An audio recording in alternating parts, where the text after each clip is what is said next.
Ici Julien David Pelletier pour Faits et Causes à Droite Cité cette semaine.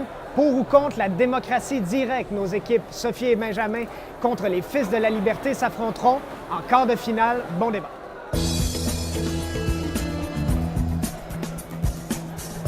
On n'a pas de limite, on n'a pas de droits fondamentaux qui sont garantis de façon formelle par les tribunaux. C'est ça la démocratie directe. On revient à la base où la population décide.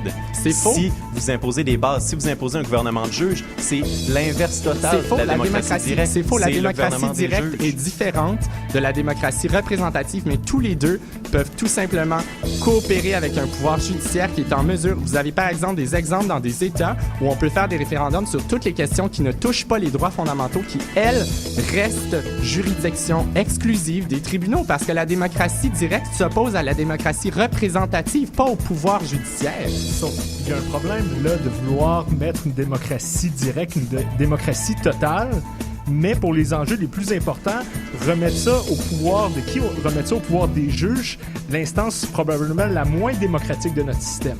Donc, plutôt qu'avoir une démocratie représentative, on a un gouvernement des juges avec la démocratie directe. C'est un non-sens. C'est effectivement un non-sens, puis on est d'accord avec vous là-dessus.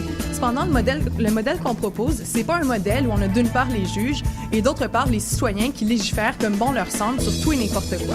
Comme on l'a introduit au départ, on voit la démocratie directe comme étant complémentaire à la démocratie représentative. Ça peut, par exemple, s'articuler sous la forme de référendums d'initiative populaire, ou quand un sujet touche tellement la population qu'on donne à certains représentants du peuple le pouvoir d'aller chercher, par exemple, 1 million de signatures afin de soumettre une question au vote de la population. Et puis la population s'informe pendant des mois, voire des années sur un sujet donné, et la loi est par la suite présentée à l'ensemble de la population, parallèlement à une série d'autres lois qui sont par ailleurs adoptées par l'Assemblée nationale. Exactement comme il s'est passé en 2009 en Suisse où on a interdit les minarets.